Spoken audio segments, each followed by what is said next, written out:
आते जाते वरना इतने तो मरासिम थे कि आते जाते सिलसिले तोड़ गया.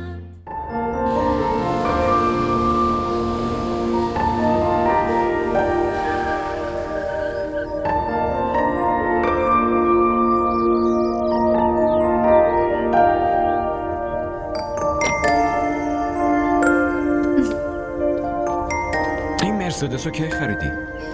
همین الان. خوشت اومد؟ مبارکه. کی عروسی کردی؟ عروسی؟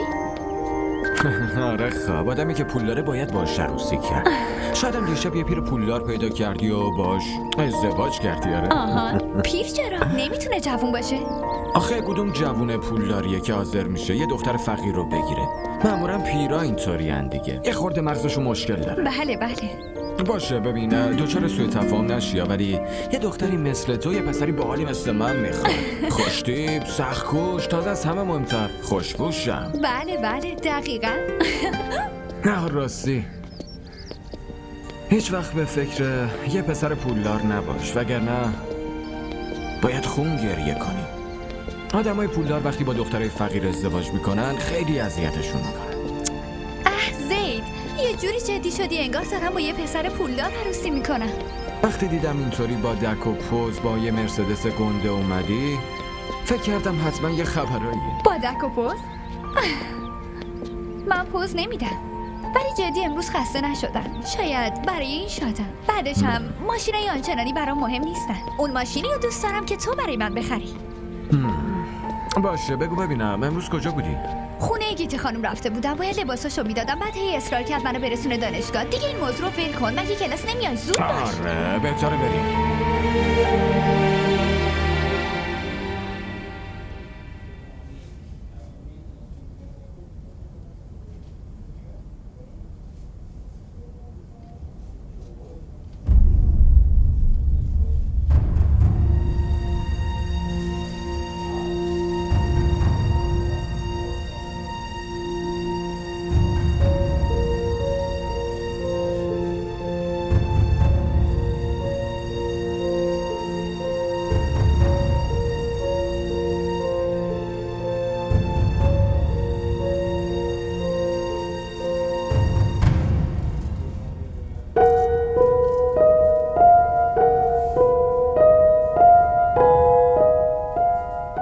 فهد؟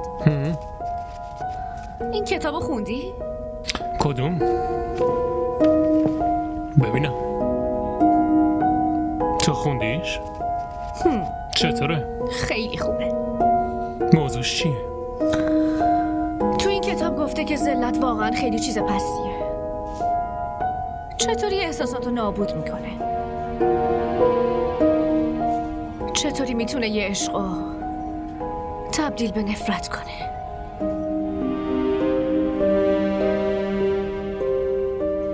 مینا اون خاطراتو بریز تو زباله‌دون تاریخ. فکر کن اصلا نبوده. نه اون الانشم بین ما دوتا نیست. من گذاشتمش کنار. هم از دلم و هم از زندگی. دقیقا همونطور که مادرش مادر منو از خونه بیرون کرد. بازم که ناراحت شدی. اصلا بیا بریم شام بخوریم. آره جایی که هیچ کس نباشه، فقط ما دوتا. مثلا بریم سینما.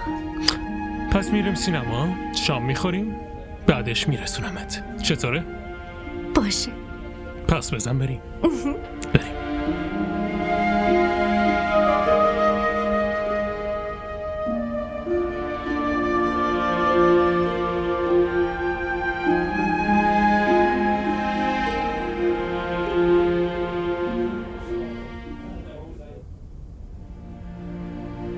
सिलसिले तोड़ गया वो सभी जाते जाते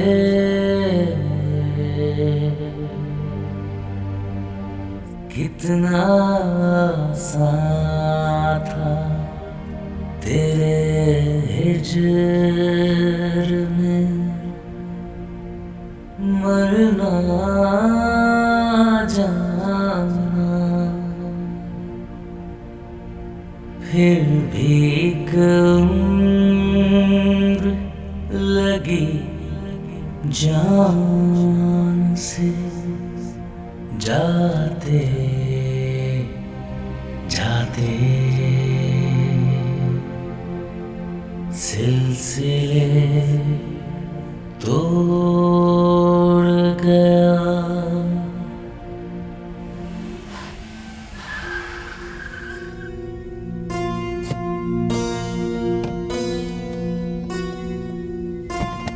اوی گوش کن. چرا تو در باز کردی؟ نگهبان کجاست؟ آقا رفت داخل کار داشت. صداش کن بگو بیاد. باش. باید دنبال آقا بگردیم ما. کجا بودی؟ آقا حالم خوب نبود. رفتم داخل دارو بخورم.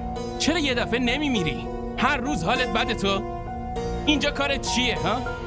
کل روز باید یه در رو باز کنی، مگه دیگه چی کار داری؟ اونم نمیتونی درست انجام بدی؟ آدم احمق. من پول مفت به کسی نمیدم. کارتو انجام بده. هر وقت دلش بخواد، هر وقت حوصله داشته باشه کار میکنه. اعصابمو خورد کردین همتون.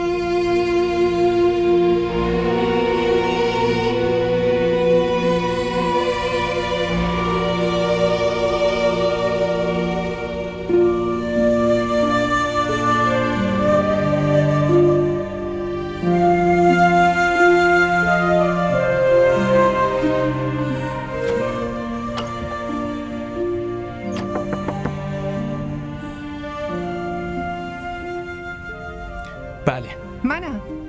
مامان میام پیشتون.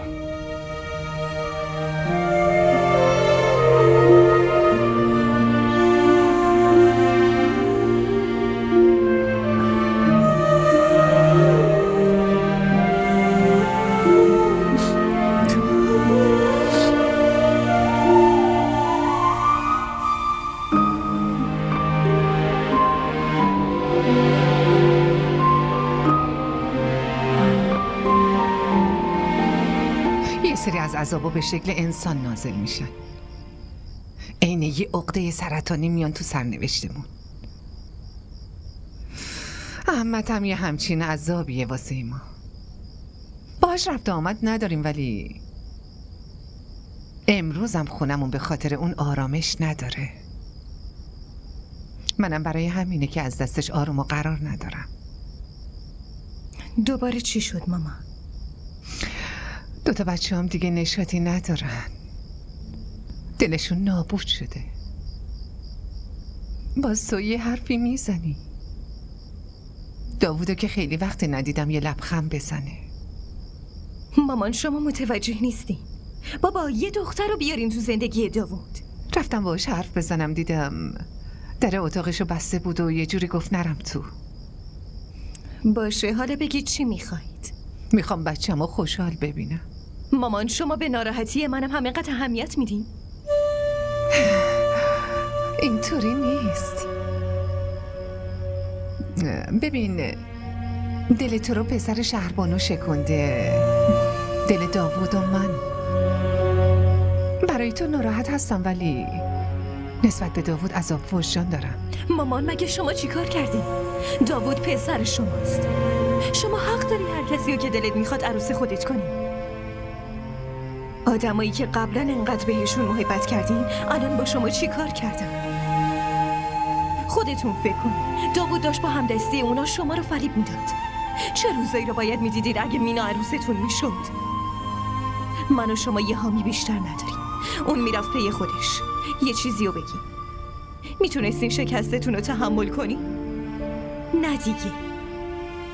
مامان برای همین میگم خواهشاً با داوود حرف بزنید که اون عروسی کنه. حواسش پرت میشه. الان به خاطر رفتارش خدمتکارام دارن از خونه میرن.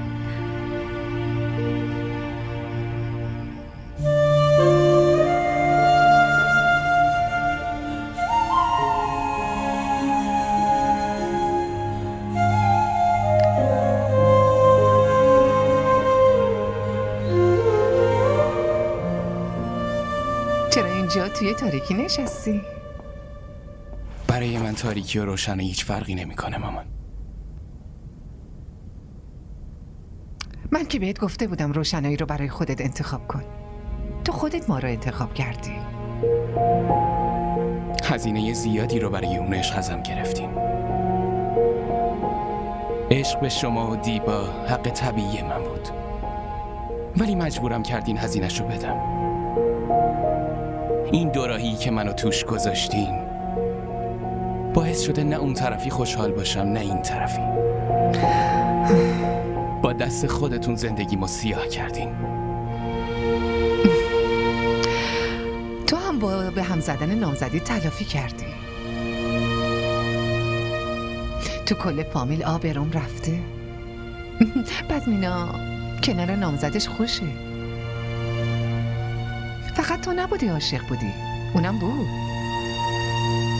نشنیدم اونم همین حالی که تو داری رو داشته باشه.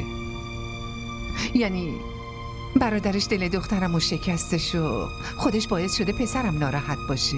مادرش هم همه عمرش زندگی رو به هم زهر کرد. بعد اون الان با نامزدش خوشه. امروز نامزدیش به هم خورد، فردا خوش و خورم نامزد پسر خالش شد. شنیدم این روزا برگشته. همدیگر رو میبینن، میرن برای خودشو میگردن، حرف میزنن، میخندن. غم جدایی برای همه یه جور سخته دیگه. پس چرا من اون ناراحتی که تو صورت تو میبینم تو صورت اون اصلا نمیبینم؟ داوود، تو اون خون خبری از وفا نیست. اونا میتونن عشق بگیرن، نمیتونن عشق بدن. اینو خودت بعداً میفهمی، زمان بهت ثابت میکنه.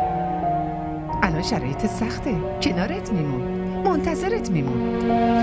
چرا خبر نامزدی منو همه جا پخش کردین؟ خب مگه چی شده؟ نامزدیت بود، عروسی که نکرده بودی. حداقل تا موقع عروسیت منتظر میموند. رابطه‌ای که به هم میخوره مثل مریضی که از دنیا میره. همونطوری که مریضی که از دنیا میره تا گواهی فوتش نیاد دفنش نمیکنن، همونطوری هم رابطه‌ای که به هم میخوره رو تا آخرین نفس، تا آخرین لحظه حفظ میکنن که شاید درست بشه. تو خودت با اینکه خبر نامزدیشو شنیدی تنهایی، برای اینکه نتونستی جای اونو به کس دیگه ای بدی. ولی جای تو به این راحتی برای اون پر شد. تا وقتی تو براش بودی اونم برات بود. وقتی که تو رفتی یه یاری دیگه پیدا کرد. همه مثل تو احمق نیستن.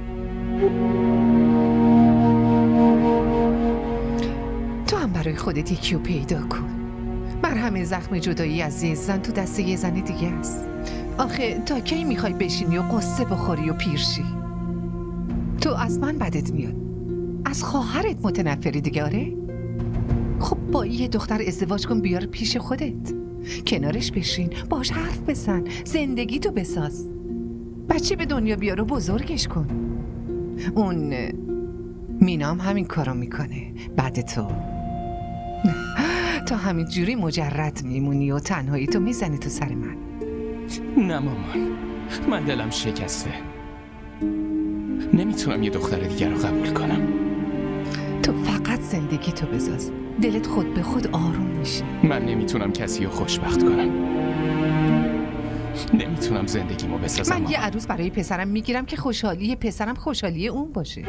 از کجا همچین دختری رو میارید که به پسر بی وفاتون وفا داشته باشه؟ این مشکل منه دیگه، اینو بسپر به من. من یه عروسی برات میگیرم که هیچ شکایتی ازش نداشته باشی.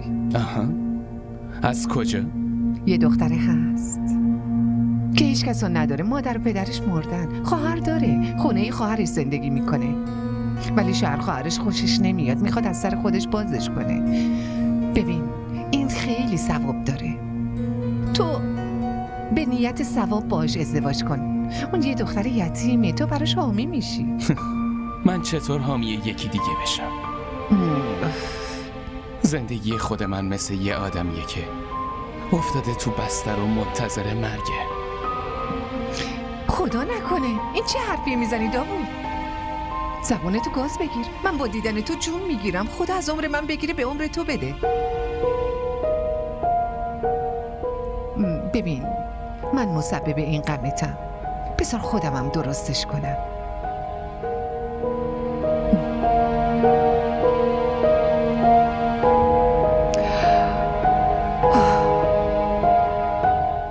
از لباسا خوشتون اومد؟ لباس رو خیلی دوست داشتم، ولی امروز به خاطر لباسا نیومدم. تو مثل خواهرم میمونی، یعنی نمیتونم بیام ببینمت؟ نمیتونم گره‌ای از کارت باز کنم؟ چرا نمیتونی خواهر؟ بعدشم ما به جز شما کیو اینجا داریم؟ بگو ببینم رفتار بامداد با نهال تغییر کرد؟ نه بابا، دقیقا همینطوریه که قبلا بود. بعدم ما دیگه عادت کردیم. صبح و شب عین کیسه بوکس هدف من تلکاشیم. اگه بهت بگم نمیتونم این خصت رو ببینم و خیلی قصه میخورم و برای اینکه من شما رو خیلی دوست دارم، تو باور میکنی؟ چرا که نه خواهر، من که گفتم شما برام عین خواهرمی. ولی این مشکل چه راه حلی میتونه داشته باشه؟ من از وقتی که حال شماها رو دیدم خواب از چشمام پریده. وقتی میبینم نهال اینطوری بیار و حامی اینجاست خیلی اذیت میشم. راستش من خیلی ناراحتم. دیشب با داوود حرف زدم. من میخوام نهالو برای داوود بگیرم. الانم اومدم نهالو برای داوود خواستگاری کنم. داوود راضی شده. تو بگو نظر تو چیه؟ برای داوود؟ ولی آخه آبجوگیتی شما که میدونی زنموی من از بچگی نهال رو به اسم پسرش کرده. مامانم هم خیلی از این قضیه خوشحال بود. مشکل فقط اینه که پسر همسن نهاله. اگه شما میخوای بهمون کمک کنی گیتی جان، فقط دعا کن که اینا چند سال خواهر منو با خوشحالی قبول کنن تا وقتی که اون پسر بتونه کاربارشو درست کنه. مگه دیوونه شدی الماس؟ داری خواستگاری پسر منو به خاطر یه بچه که نمیتونه رو پاهاش واسه رد میکنی؟ تازه وقتی کارش درست شد از کجا معلوم بیاد با نهال عروسی کنه؟ آره خودت ببین سر من چی اومد. دختر من از بچگی نامزد شده بود. پسر رفت آمریکا، همونجا هم عروسی کرد. به خاطر همینه که منم نامزدی داوودو به هم زدم. ولی اون خیلی به حرف منه. بهم گفت هر طور شما صلاح میدونین. پسر من خیلی وضعش خوبه. میخوایی آینده خواهرتو خراب کنی به خاطر یه زندگی معمولی؟ نه آبجوگیتی اصلا اینطوری نیست. راستش نهال و زید همدیگه رو خیلی هم دوست دارن. آره ولی تو این سن عشق لیلی و مجنونی به درد کسی نمیخوره. پسر منو ببین، تا دیروز برای اون دختر ناراحت بود، الان راضی به ازدواج شده. دخترم هم میگفت بدون اون پسر میمیره. الان خوشبخته، براش خواستگار میاد. اگه کسی رو بپسنده جواب مثبتم میده. حالا تو ازش بپرس فرق اون پسر با پسر منم بهش بگو. خواهر، مادرم هم خیلی زیدو دوست داشت. برای اینکه اون موقع پسر من خواستگارش نبود. اگه الان زنده بود به جای زید از پسر من خوشش میومد. تو حالا یه صحبت باهاش بکن. فکراتو بکن، هیچ عجله نیست. قشنگ بشین فکراتو بکن.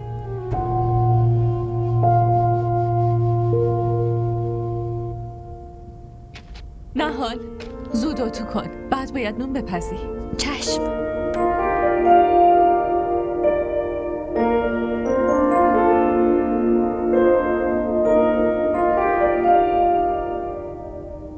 نهال آقا ناصر زنگ زده، میگه شلوار قرمز رو اینجا جا نذاشته.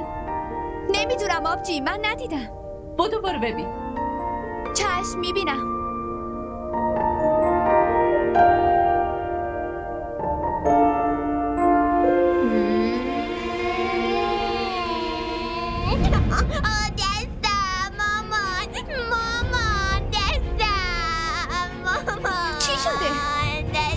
یه لحظه چی شده؟ چی شده؟ ای وای بچه چه شده؟ بچه دستش سوخته. الان بابا ولش کن، خودم براش میزنم. کی اینو تو رو اینجا ول کرده؟ کی؟ مگه کوری تو نمیبینید که این بچه هم اینجا توی خونه است؟ یکی از یکی خودتر. تو کجا بودی؟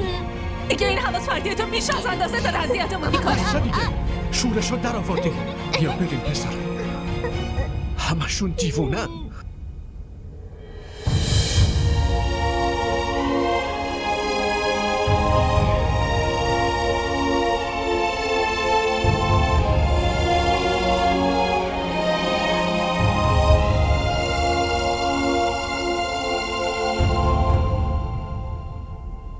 مگه میشه مامان آدمایی توی این سطح داوودو قبول نکنن؟ منم همین فکر رو میکردم. فکر میکردم خواهرش از خوشحالی بال در میاره. ولی وقتی شانس نداشته باشی هر کار راحتی هم سخت میشه. فکر میکردم خواهرش خیلی از این وصلت خوشحال بشه، ولی منتظر نشسته پسرموی کوچکش بزرگ بشه. اصلا ولش کنین. برای چی خودتون رو ناراحت میکنین؟ یه دختر دیگه پیدا کنین. نه دیبا، دعا کن همین دختر جور بشه. من حسابی شناختمش. خیلی صبوره، خیلی زیاد، خیلی قانعه، حرف گوش کنه. الان تحمل اخلاق داوود کار ساده ای نیست. فقط دختری میتونه تحملش کنه که هیچ پشتوانه‌ای نداره. منم بتونم رو انگشتم بچرخونمش. اگه خواهرش رضایت بده من شرایط داوودو بهش میگم. میدونم از رو مجبوری با این قضیه هم کنار میاد، برای اینکه خیالش از خواهرش راحت شه، راه دیگه این نداره. بعدم داوود یکم بدقلقی میکنه اما کم کم عادت میکنه. اگه زن انتخاب مرد نباشه باید حدودشو بدونه، باید محدود نگهش داری. ولی الان همه چی به هم ریخته است. مامان برای چی ناراحت میشی؟ یکم صبر کنید جواب بدن. یه وقت دیدین قبول کردن. ناراحت نباشین لطفاً.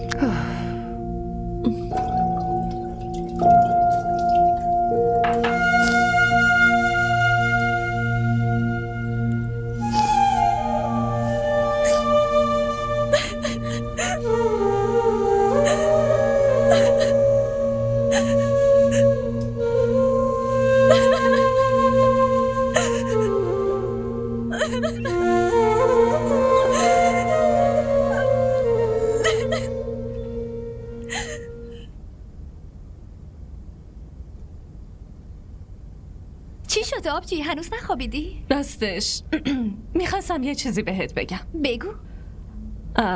یه کاری کن، اینو خاموش کن. بیا اینجا پیشم بشین. آبجی چی شده؟ چه خرابکاری کردم؟ خواهر من هیچ خرابکاری نکرده.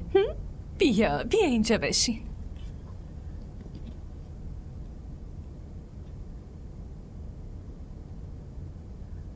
خبر داری آبجیگیتی اومده بود؟ آره خب اون راستش اومده بود تو رو خواستگاری کنه برای داوود. ولی آخه داوود که نامزد داره. به هم خورد. اونا نامزدی دیوار رو به هم زدن. گیتی هم نامزدی داوود رو. خب آبجی چرا اینا رو داری به من میگی؟ تو که جوابشون رو دادی نه؟ من بهشون گفتم ولی اونا گفتن هیچ عجله‌ای ندارن. فکرمونو بکنیم بعد جواب بدیم. آبجی اصلا چیزی هست که فکر کنیم؟ هست. یه چیزی هست که بهش فکر کنیم. اون حالا کار داره. تو ببینم میتونی اینقدر برای زید صبر کنی؟ ها؟ هر یه لحظه اینجا برات مثل یک سال میگذره. خونشون کمتر از کاخ نیست. تو اینجا داری برای یه صف خار میشی. نه حال خدا یه فرصت خیلی بزرگ بهت داده. از دستش نده. آبجی این حرفا چیه میزنی؟ مگه از هیچی خبر نداری؟ من بدون زید میمیرم. ما دوتا از بچگی همو میخوایم. همدیگر رو دوست داریم.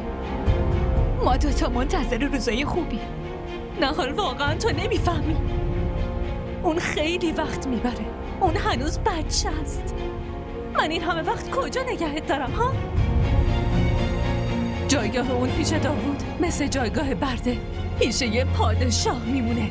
آبجی من اون پادشاه رو نمیخوام. من با همون برده خوشم. آبجی با هم همچین کاری که نمی کنی. لطفا من خیلی میترسم. آبجی همه چی رو تحمل میکنم. فقط بذار تو این خونه بمونم. لطفا این کارو با هم نکن. آبجی آدم از وقتی به دنیا میاد تا میمیره فقط یه کار مهم میکنه. ازدواج. اگه اونم به میل خود آدم نباشه پس این زندگی چه فایده ای داره؟ آبجی با هم که همچین کاری نمی کنی. آبجی لطفا به هم قول بده با هم همچین کاری رو نکن لطفا.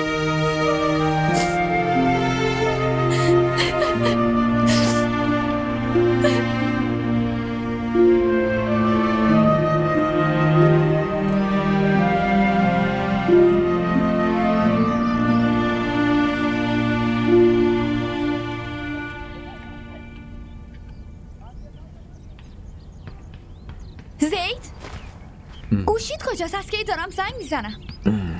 گوشیمو جا گذاشتم. چی شده؟ خیر باشه؟ نه اون گیتی خانم برای پسرش ازم خواستگاری کرد. چی؟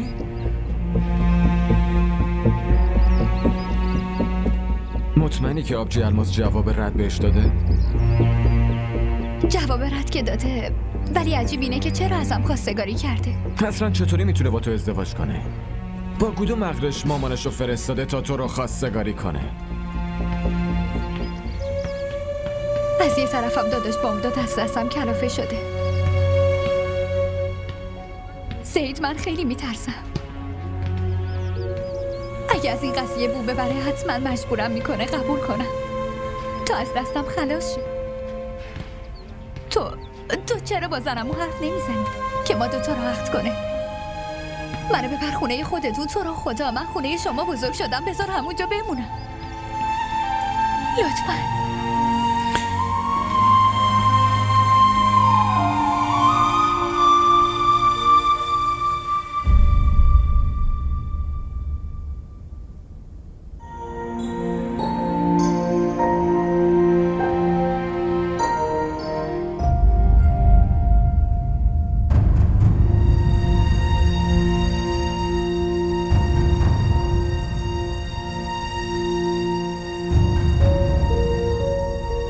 جدایی برای همه یه جور سخته دیگه.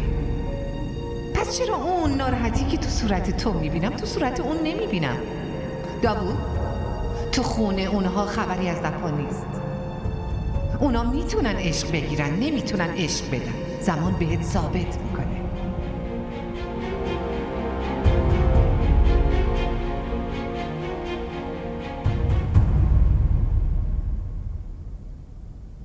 اون فامیلتون هست گیتیارا؟ انگار خیلی زن پولداریه. تو فامیلتون همچین زنایی هم داری؟ بله، اون فامیل مادرم. خانواده مادرت خیلی پولدار بودن؟ نه خیر، گیتی خانم با یه خانواده که خیلی وضعشون خوب بود وصلت کرد. 3 برادر داره، همشون مغازه و کار کاسبی دارن، ولی انگار گیتی خانم از دستشون ناراحته. تو هم از دستش ناراحت بودی که عروسیت نیومدن؟ نه اصلا. من چند وقت پیش اتفاقی گیتی خانمو توی نمایشگاه دیدم. بعد اومد دیدن مادرم. بعدش هم که تو فوت مادرم من بود. همین. دنیا اینقدر بزرگ شده که عزیزا و فامیلاتو فقط ممکنه اتفاقی ببینی. سلام مامان جان. علیک السلام. پسرم انگار امروز خیلی شنگوله ها؟ بله دقیقاً. مردم راست میگن مامان. دعای مادر خیلی برکت میاره. شما فقط چند روز خونه من اومدین ولی دنیا عوض شده. این شیرینی به چه مناسبتی پسرم؟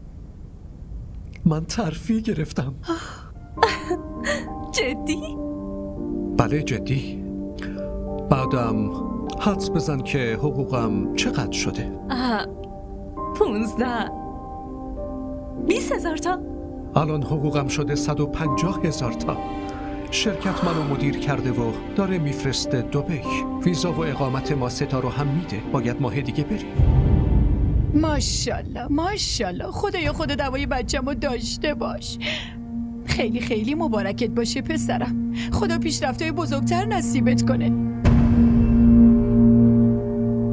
دارم فکر میکنم این خونه رو با وسایل به یه خانواده خوب بدم. اینطوری یه پولی هم در میاریم. ماشین رو هم میفروشیم. اونایی هم که بهت سفارش دادن زود کارشون رو آماده کن و بده. راستی الماس، چرا یه کاری نمی کنی؟ چند دست لباس بدوز و بیار اونجا. میفروشی به زنای پاکستانی؟ نظرت چیه؟ بگو ببینم تو چرا با همچین خبر خوبی اینقدر پکری؟ نه اصلا اینطوری نیست. من خیلی خوشحالم. فقط اون. فقط چی؟ خب فقط برای این حال نگرانم که اون چی کار کنه. یعنی چی کار کنه؟ مسئولیت نهال مگه با منه؟ ولی من مسئولم. خب من چه کار کنم؟ باید به خاطر اون کارمو ول کنم؟ من فقط داشتم فکر میکردم که تا وقتی ازدواج کنه من همینجا بمونم. یعنی چی؟ من خودت میگی اون نامزد پسر عموی بچه سالته تا اون بزرگ شه، تا اینا ازدواج کنن. میگی من تا اون موقع این بیکسا توی دبی بدون زن و بچه‌م باشم؟ یه راه دیگه برای این مشکل پیدا کن. یعنی یه راهی برای مشکل خودت پیدا کن. خواهرت مشکل من نیست.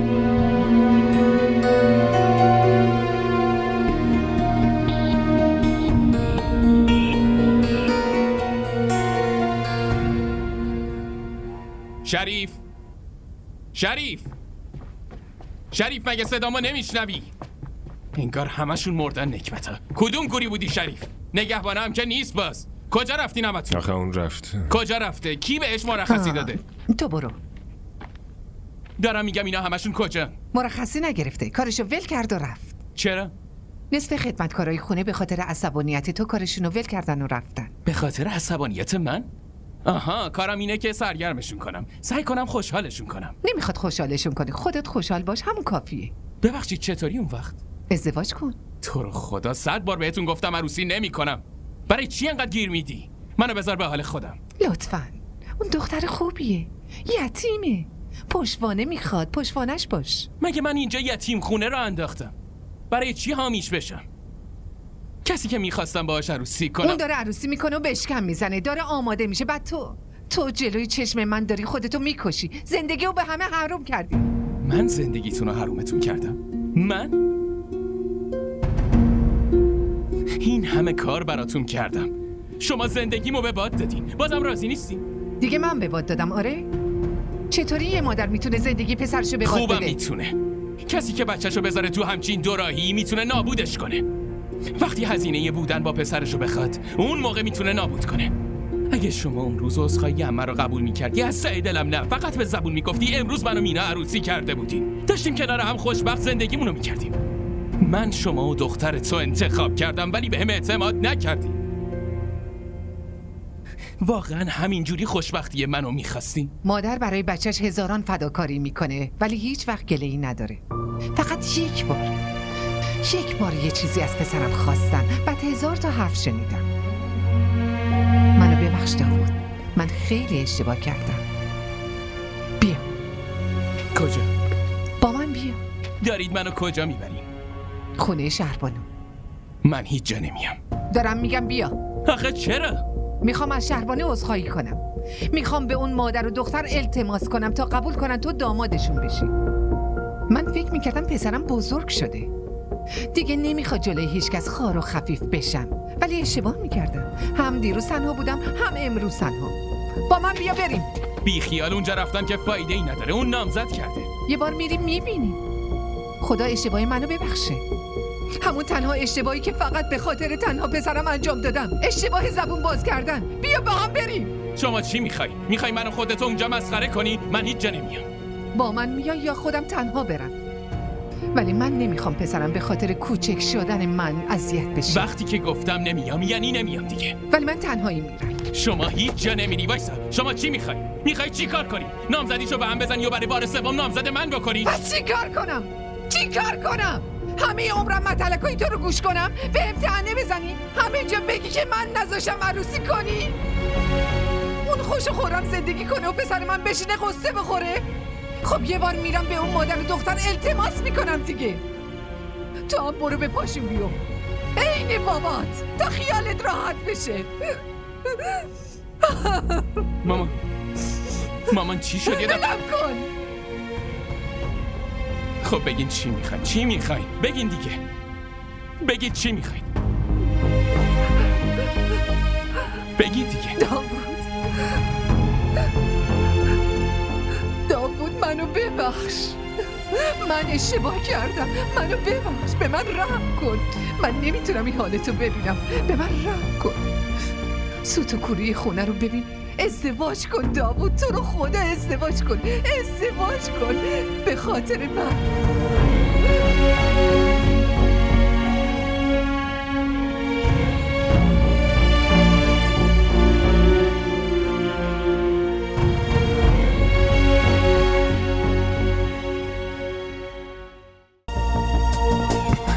نهار تو به اینا اهمیتی نده. ما دوتا میتونیم الان عقد کنیم.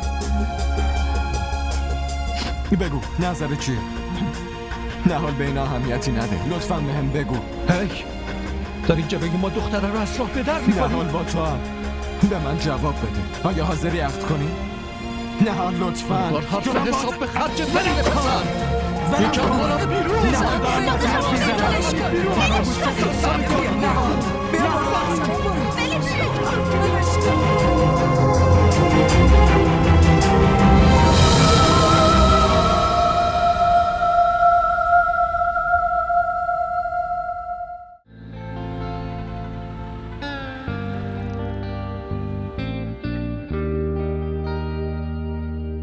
सिलसिले तोड़ गया वो सभी जाते जाते